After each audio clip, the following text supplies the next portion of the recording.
저는 오늘 열왕기상 11장 26절에서 38절의 말씀을 가지고 여로보암의 신앙이라고 하는 제목으로 함께 은혜를 나누려고 합니다.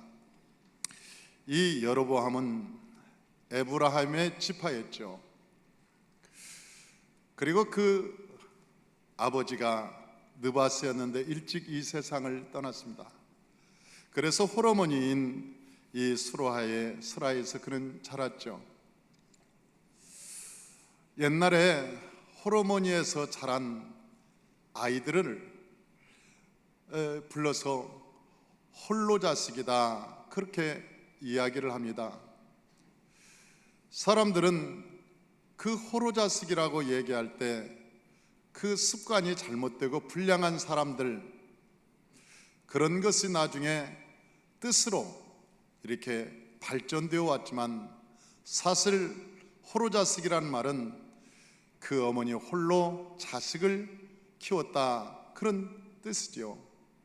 그래서 그 어머니들은 다른 데 나가서 나 혼자 키웠다고 하는, 나 혼자 키워서 버릇이 없다는 얘기를 안 들으려고, 너 똑바로 해라, 너 어른들 보면 인사를 잘해라, 너 죄짓지 마라, 너 사람들이 너를 보고 홀로 자식이라고 이야기한다, 홀로 키웠다고 사람들이 너에게 지칭하니까 그런 소리를 내가 듣기 싫다, 나는 부모가 있는 거 못지않게, 아버지가 있는 거 못지않게 너를 키우고 싶어.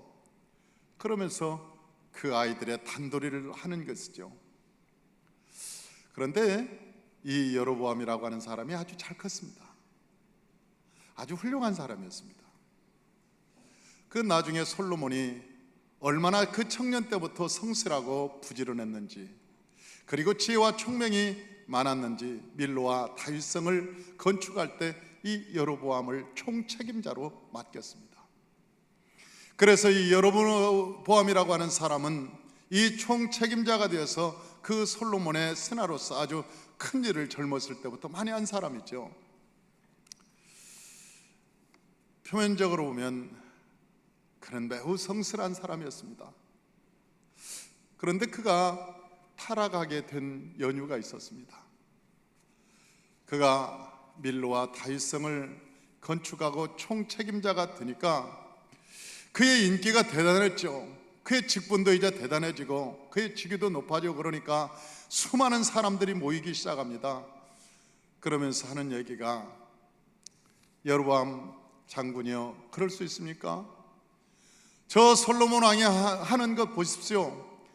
아니, 솔로몬 왕이 지금 성전을 짓는다고 7년 동안 우리를 괴롭히더니 이제 왕궁을 짓는다고 14년이나 우리를 괴롭혀서 우리가 세금 낼 돈이 없습니다, 살기가 힘듭니다. 그러면서 여러 사람이 와서 그 여로보암에게 불만을 터뜨리는 거예요. 그러니까 여로보암도 상황을 보니까 그럴듯해요. 실제 나라를 보니까 백성들이 정말 살기가 힘든 그런 백성들이 되었어요.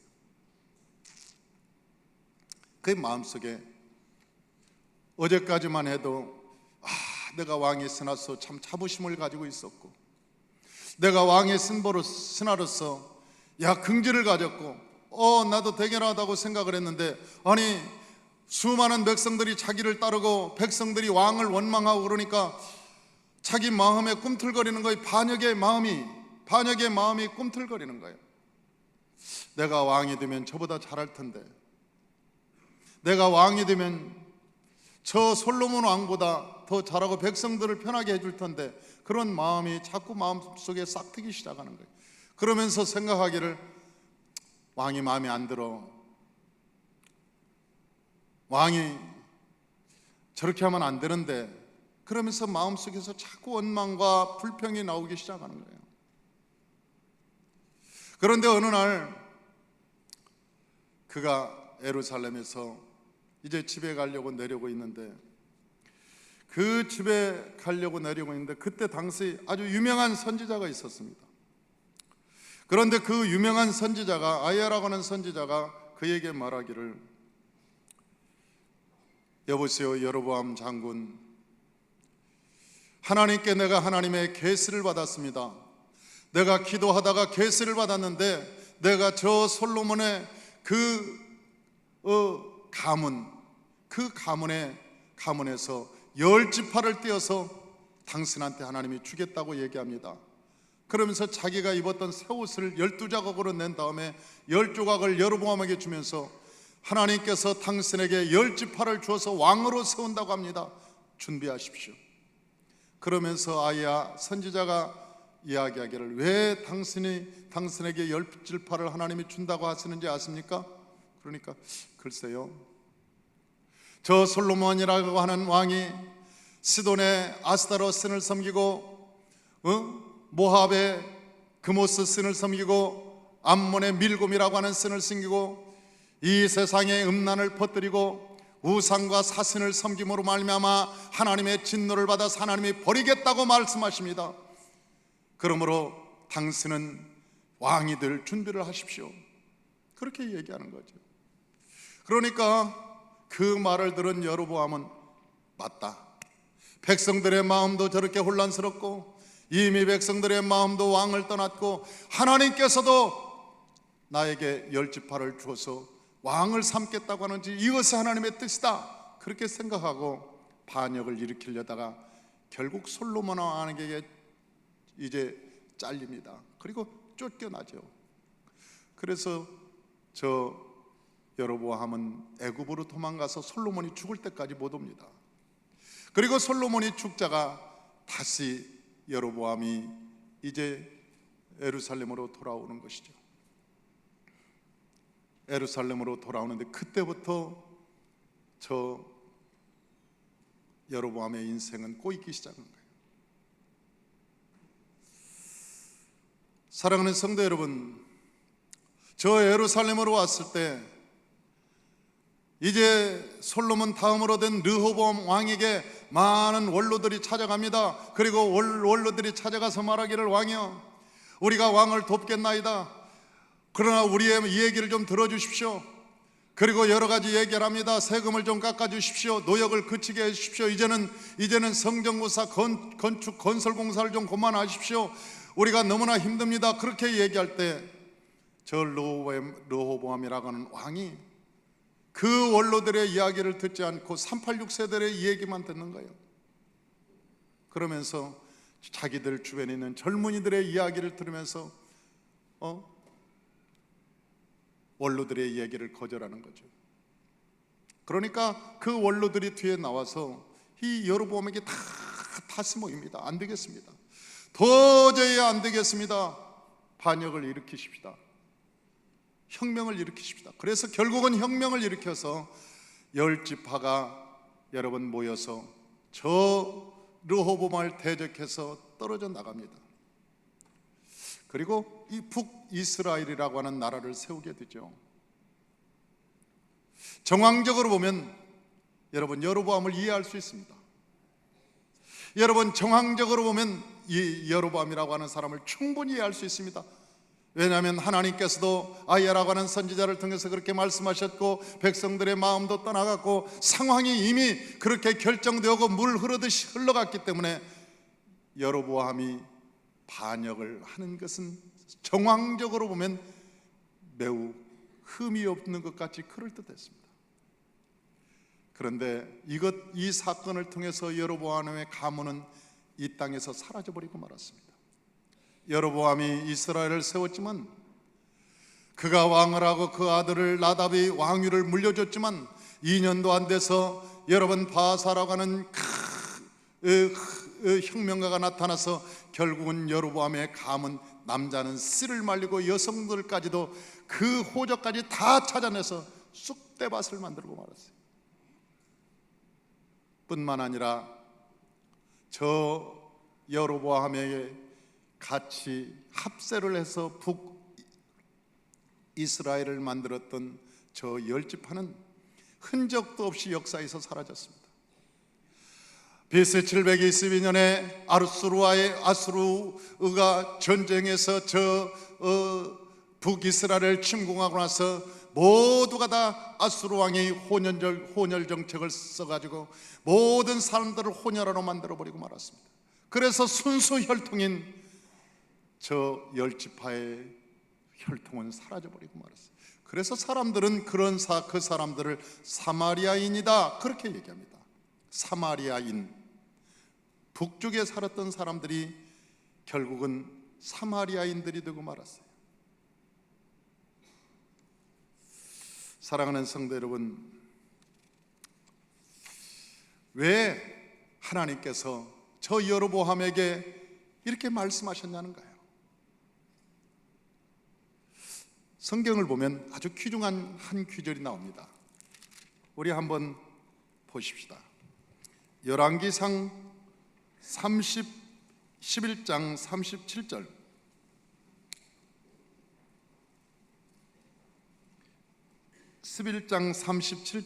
우리 다 같이 한번 읽어봅니다. 내가 너를 취하리니 너는 내 마음에 원하는 대로 다스려 이스라엘 왕이 되되. 여기서 선지자 아이야가 하는 얘기가 뭐냐면 너는 내 마음에 원하는 대로 해라 그렇게 얘기하는 거예요. 네가 원하는 대로 해라. 그러니까 하나님은 아셨어. 여호와가 이 여로보암이 이미 반역의 마음을 가지고 있다는 것을, 그가 자기가 반역을 해서 왕이 되고 싶어하는 마음을 이미 아셨어. 그래서 네 마음에 원하는 대로 해라 그렇게 얘기한 거예요. 네 마음에 원하는 대로.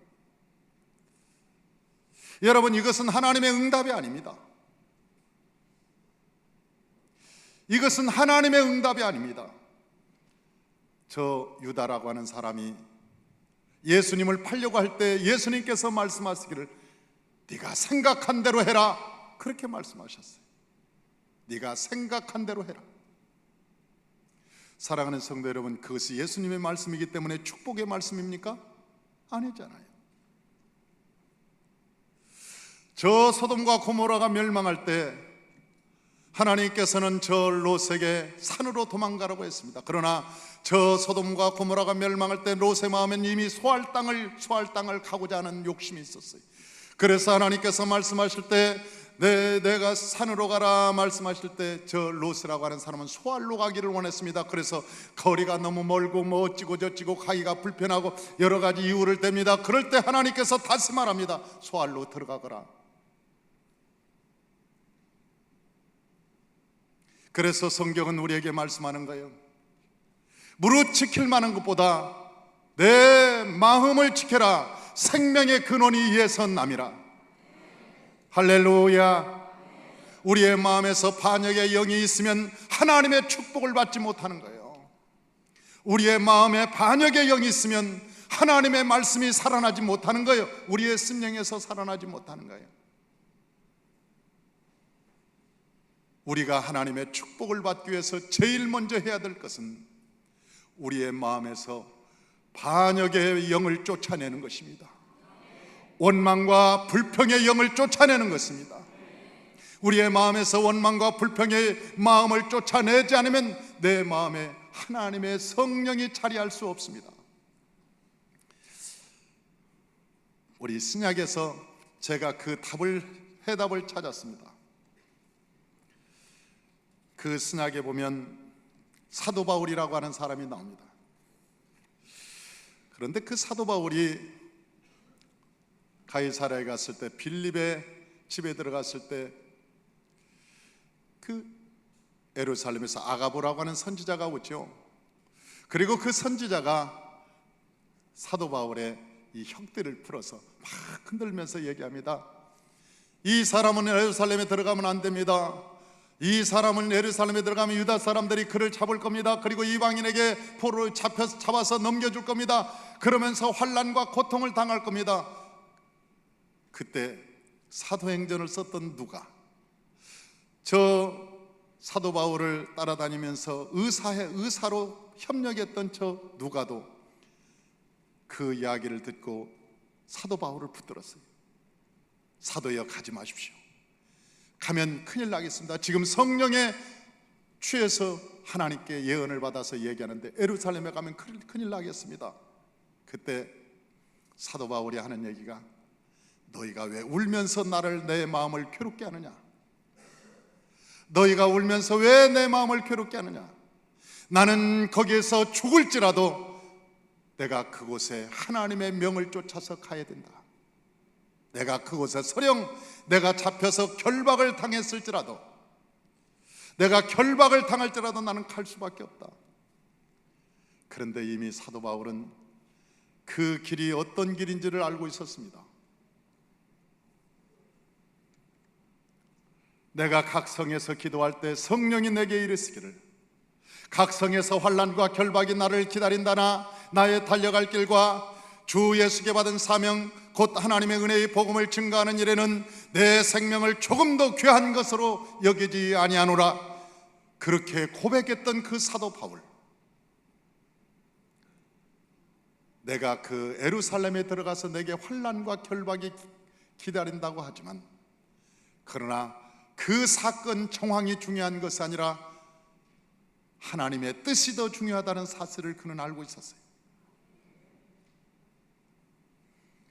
그리고 그 사도 바울은 예루살렘으로 들어갔습니다. 실제 아가보가 얘기했던 대로 사도 바울은 잡혔습니다.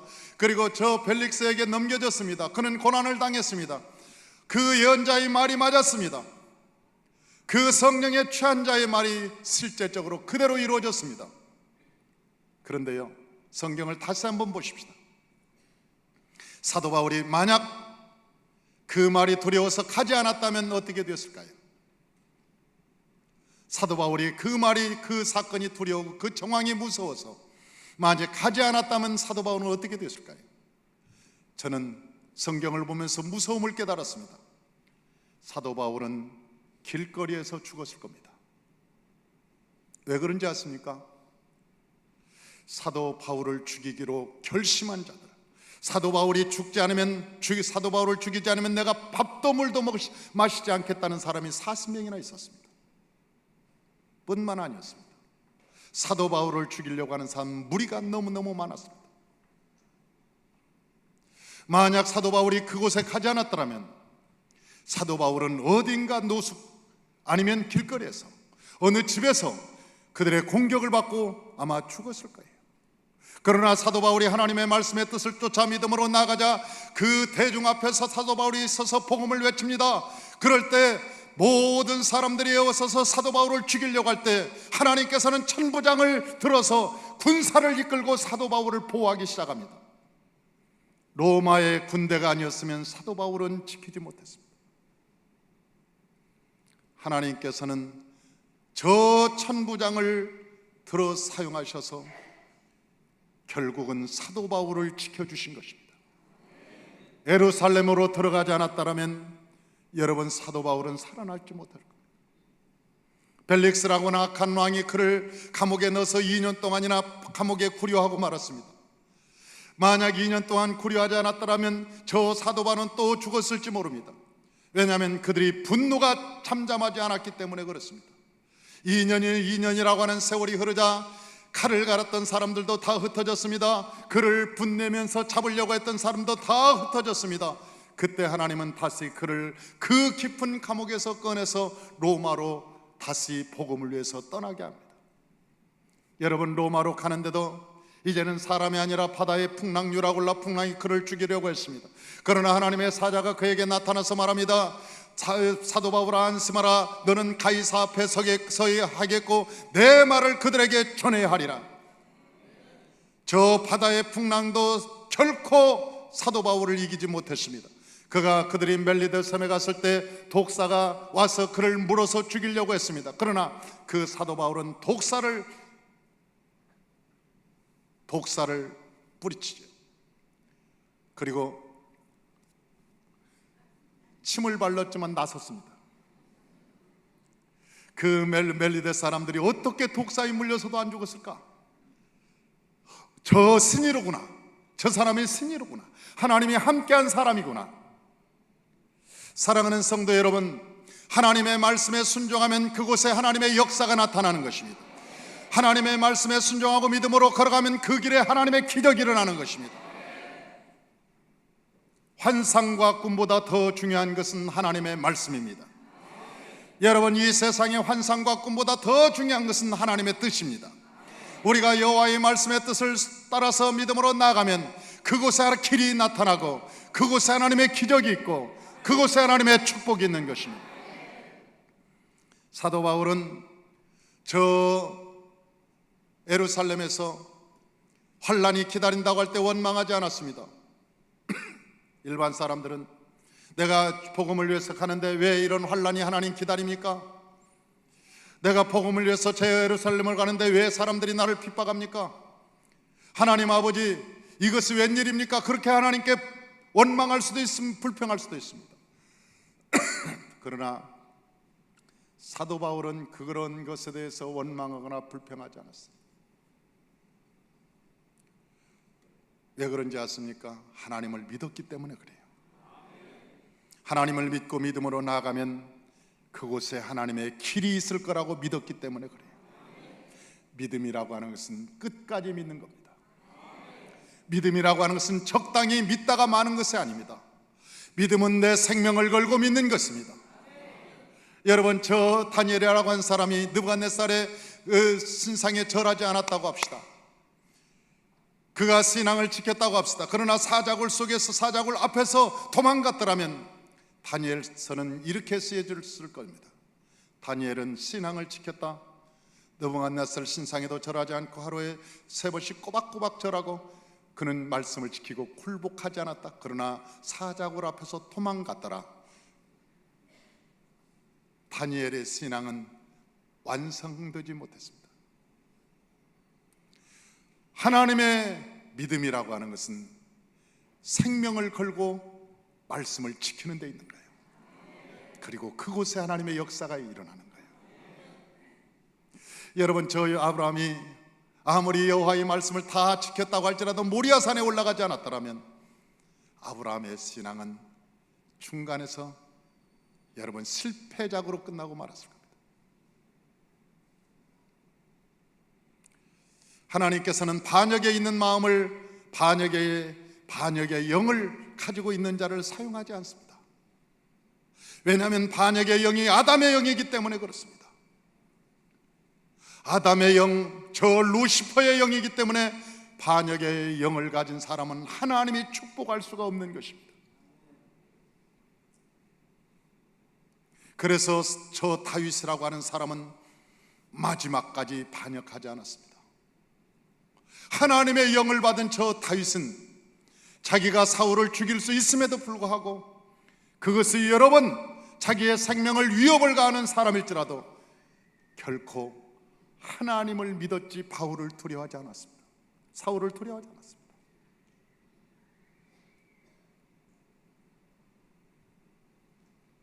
요셉은 형제들에게 엄청난 환난을 당했습니다. 보디발의 집에서 엄청난 고통을 당했습니다. 그러나 한 번도 원망하거나 불평하지 않았습니다. 왜냐하면 그는 하나님의 영을 가지고 있었기 때문에 그렇습니다. 하나님의 영을 가진 자는 하나님이 믿어집니다. 원수의 목전에서 상을 베푸실 걸 믿는 거예요. 우리가 사망의 음침한 골짜기를 지날지라도 해를 하나님 두려워하지 않는 것은 여호와께서 나와 함께 하심을 믿어지기 때문에 그러는 거예요. 여러분, 두려우는 자는 그 시골에 가면 이 진짜 명견들은 짖지 않습니다. 발자국을 툭툭툭 지나가면 짖지 않아요. 그런데 변견이라고 그러죠. 그걸 일명 똥개라고 그럽니다. 그런데 그 똥개는 자기가 귀에 들린 걸 짖지 않습니다. 저 윗동네에서 누가 짖으면 저도 따라서 짖는 거예요. 아랫동네에서 누가 소리가 나면 자기도 따라서. 왜 그런지 아세요? 두려우니까. 진짜 사자는, 힘이 있는 사자는 울지 않습니다. 여러분, 진짜 사자는 울지 않아요. 그런데 이가 빠진 사자는 울어요. 왜? 이가 빠져 있는 사자는 사자의 울음소리를 낼 때 그 토끼나 사슴이 오금이 저려서 뛰지 못하는 그 토끼나 사슴을 잡으려고 울기부터 합니다. 그래서 그 소리를 듣고 용기 있는 동물들은 다 도망가고, 용기가 없어서 오금이 저려서 못 뛰는 그것은 사자 팝이 되는 거예요. 그래서 이가 빠진 사자는 크게 웁니다. 그러나 여러분, 이가 빠지지 않고 힘이 있는 여러분 사자는 우는 것을 못 봤을 거예요. 아주 살금살금 가서 굉장히 센 속도로 그 동물들을 사냥을 합니다. 우리가 여러분, 내 안에 하나님이 계신 사람은 그렇게 울지 않아요. 내 안에 하나님이 계신 사람은 그렇게 두려워하지 않아요. 내 안에 하나님이 계신 사람은 그렇게 원망하고 불평하지 않아요. 왜냐하면 하나님이 우리의 삶을 지켜줄 걸 믿기 때문에, 그분이 나의 삶을 이끌어갈 걸 믿기 때문에, 그분이 나와 함께 하시기 때문에. 그러므로 우리 신앙의 여러분 열매는 기쁨인 것입니다. 여러분, 우리의 신앙의 열매는 감사한 것입니다. 여러분, 우리의 신앙의 열매는 기도인 것입니다. 저와 여러분이 하나님이 내 삶의 주인이심을 믿어진다면 어떠한 상황이 도래해도 기뻐하시길 바랍니다. 감사하시길 바랍니다. 여러분, 그 순간에도 기도하시길 바랍니다. 그러면 영혼이 잘년같이 범사가 잘되고 강건케 하시는 여호와께서 여러분의 목자가 되실 줄 믿습니다.